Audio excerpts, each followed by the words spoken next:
Daniel Turner, founder of the energy advocacy group, Power the Future, is back in studio with us. Daniel, your thoughts about what the president's doing on energy and what he's going to announce at the end of the week, which he actually did yesterday. Well, I thought what the Secretary Burgum said is so important, right? Energy is everything. It's the price of everything, all food, all goods, all things that are transported, manufactured. So lowering energy prices will lower prices on everything. What the president's going to announce in a couple of days is the repeal of the Endangerment Finding from the Obama era. It's wonky and nerdy, but if you're in this space, it is really exciting. Endangerment Finding is the ultimate weaponization of government, right? You have to go back to 2009, peak Obama popularity, right? This was the second coming. They had veto-proof majorities in the House and Senate.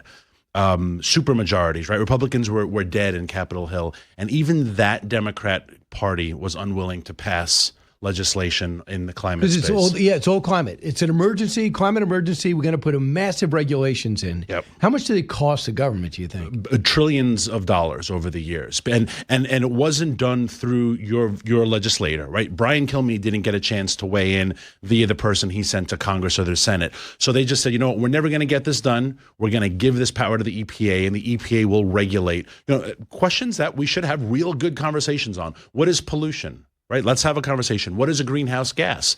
If the EPA administrator is like, you know what? I think a new greenhouse gas is carbon dioxide, and I think the parts per million should be X. That's now the law of the land. So you're a company, and now you have to recalibrate to hit the new EPA rule. And the next EPA administrator is like, you know what? I think this is now a greenhouse gas, and this is the part. So no one knew what the hell the truth was. No one knew what the rules were because they were total whim of a bunch of bureaucrats. So what changes now? Lee Zeldin's going to be in control, and it's all repealed. It's repealed, so it's not really doing anything as much as undoing. So it was never passed through Congress. Never. So it's an executive order. It was an executive order that gave the government this authority. Now, if you are on the other side and you're like, we need these rules, we need these crazy environmental rules, fine. Propose a law, right? Get your legislator. I said this the other day. Chuck Schumer has been tweeting about it and how angry he is. Senator Schumer, you're the Senate Minority Leader. You can draft legislation right now that puts back in place all of this. But he's not going to, because he'll get crushed at the polls, right? Well, because no one wants to have a burdensome regulation on energy. No one wants to see the real driving cost of why electricity is so expensive. He's making everybody revisit it. Yes. Because we forgot about it. And that's why they did. They hid it in the bureaucracy, right? Everyone can just point fingers and be like, oh my gosh, energy prices, it's Trump's fault. It's Putin's fault, right? It's his invasion of Russia. You can always find a scapegoat. But a lot of the high cost is baked into these bureaucracies. And it's the same on education, right? It's the same on healthcare. All of these regulatory things that are controlled by a bunch of unelected bureaucrats. Getting rid of all of that is great. So right now, but there was a climate mania where people would have been going crazy. Do you think people are sobering up to, we got to be responsible, but we can't be suicidal? Yeah. Are people getting that now? I think the cold helps quite a bit. Right? Like no one protests climate change when there's still a foot of snow outside and it's 9 and 10 degrees. Just the other day I was out walking and I'm like, wow, it's really nice. And it was like 18 degrees. I was like, that's how cold it's been for so long. Yeah. But wait for the summer. I wrote an op-ed not long ago and I told people, get ready for the summer. Because in the summer, it's going to be 97. It's hot. People are bothered when it's hot. They say the earth is getting hotter than we thought. That's according to the Washington Post. Yeah. But they think that they don't know what's next. They finally admit they don't know. No. And all these numbers, hotter than what? Hotter than what it's been the last 4 billion years, hotter than what it's been since Daniel Gabriel Fahrenheit. I should probably pronounce it in the French way, Gabriel Fahrenheit, when he invented the reliable thermometer in the 1680s, right? So hotter than what? Like, all of these measures are a little bit arbitrary, but the Washington Post will just come out and be like, it's hotter than it's supposed to be. What's the core what should be the average temperature of the Earth? That's a silly question. Do you think, and by the way, we're talking to Daniel Turner, founder of energy advocacy group Power the Future. So what has this administration done? I know they're helping to reinvigorate coal. Yeah. We know they're doing the best they can on drilling, but the way the math works, if it's over $50 a barrel, is that it? They stop making money, so then they stop drilling. So when the when the dollar figure reaches a certain level, they'll stop drilling because they can't make a profit. They will, and that is just the way the free markets work. And so the president will give the oil and gas industry the permissions necessary to do its job. And if they over drill and overproduce and we have more product and the price tanks, which is where we were heading, well, then they'll stop drilling. And then eventually the prices will catch back up and it will be expensive and there'll be enough money that they'll start drilling again. But keep the government out of it, right? Keep the government out of that supply and demand equation. Just give the industry the tools to do its job. And the free markets are always going to have some fluctuation. And I noticed, too, when it comes to the electric car, it looks like they're taking a huge loss because no one is buying electric vehicles anymore. That was the legacy of Joe Biden. He was so proud of that. I think you get $10,000. But now Ford says they're basically stopping it. They took a huge hit because they just had to walk away from.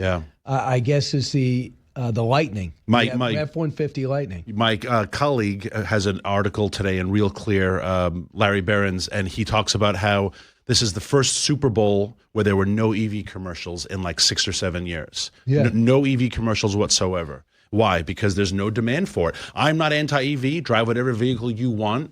But why was the government forcing people to get them by market manipulation, by either punishing the fossil fuel industry, making gas so expensive? Remember, Pete Buttigieg would laugh, if you had an EV, you wouldn't be paying these high gas prices. Like they were making fun of people who had combustion engines, and then they were incentivizing the EV. Get the government out of the damn situation. Buy whatever vehicle you want. And by the way, he's the author of the lack of terminals. He had the infrastructure bill that gave him billions. I think by the time he left, he only built 25 terminals. He was supposed to make driving anywhere in this country easy if you're an electric car owner. In that famous interview, and he said that it had been $8 billion and he wasn't sure if they had built 7 or 8. And I remember laughing, thinking like 7 or 8, those aren't hard to quantify, right? Like, is it 7 or is it 8? Big boy, like those are big boy numbers. And he didn't know, 7 or 8. And the billions of dollars, where did it go? And that's kind of the legacy of the whole Biden green agenda. Billions spent, no one knows what was done. So let's talk about how it relates to Russia. Russia buying, selling discount oil to China and to India.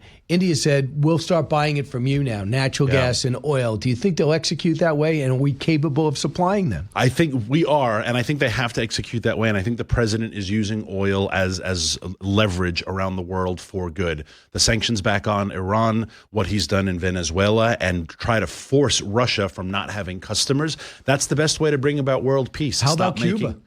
Stop Mexico from selling oil and gas to Cuba. And if bad guys don't have oil and they don't have money and power, they stop fighting wars. And then we're not sending a bunch of farm boys from Iowa to die on overseas battlefield because the bad guys never got rich and powerful to begin with. And could you tell me where is diesel right now, and why does it seem to be slower to come down than gas? It's just a pure volume game, right? When you refine 1 barrel of oil, a small percentage of it goes to diesel. The vast majority goes to gas. The solution to more diesel is more refineries. That's the solution to a lot of problems. We need to build more refineries desperately in this country. So we are now really in control of Venezuela's oil. How has that affected everything? And when you talk about the condition of their oil and gas fields, how would you describe it? It would probably be like dial-up internet, right? Like it works, but it's 20, 30 years in the back and in retrograde, and it needs a lot of updating. That is better than starting from scratch, right? Like drilled wells that just need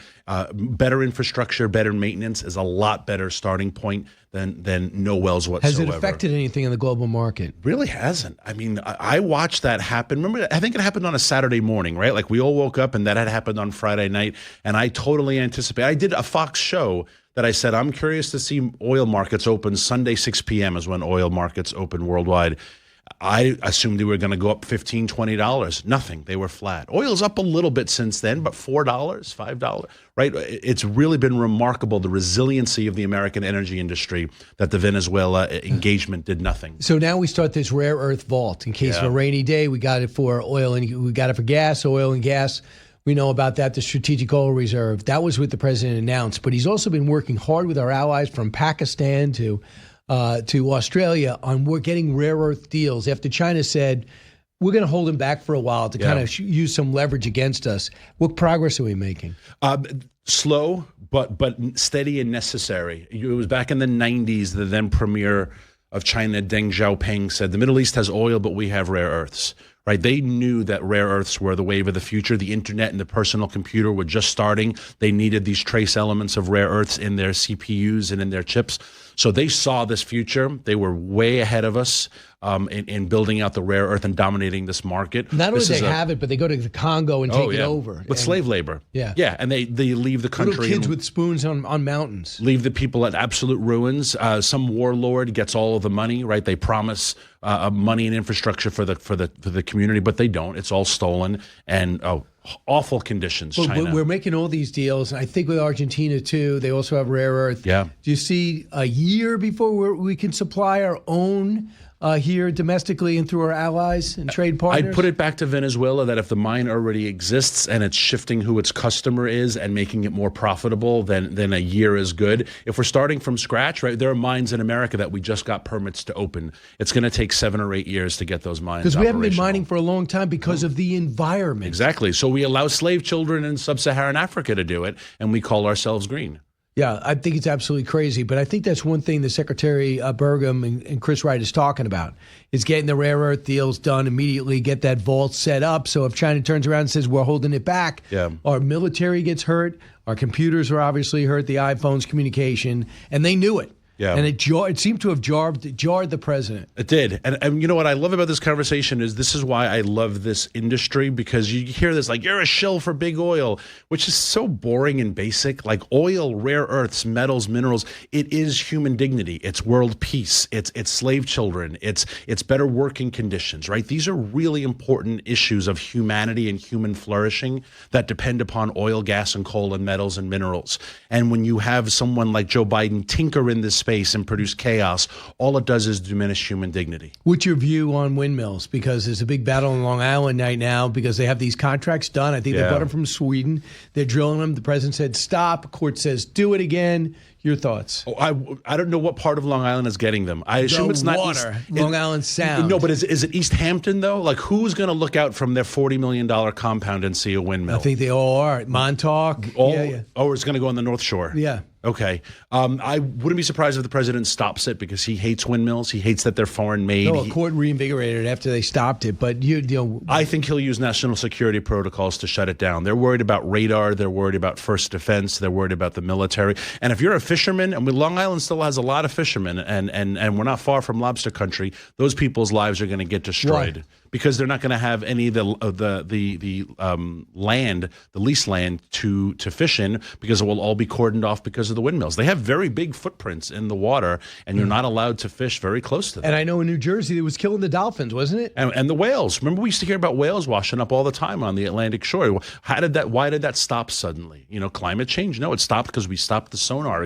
drilling, the sonar buoys to put down wind turbines. So end the wind turbines. They're awful. And Dan Turner, before we go, anything to keep in mind when it comes to energy? Give me a prediction for 26. We're headed in a good direction. I think oil is going to stay very, very stable. It's all going to be about affordability and electricity prices. Yeah, nobody can deny the prices are down when you go to put gas in your car. Daniel Turner, thanks so much. Thanks, Brian.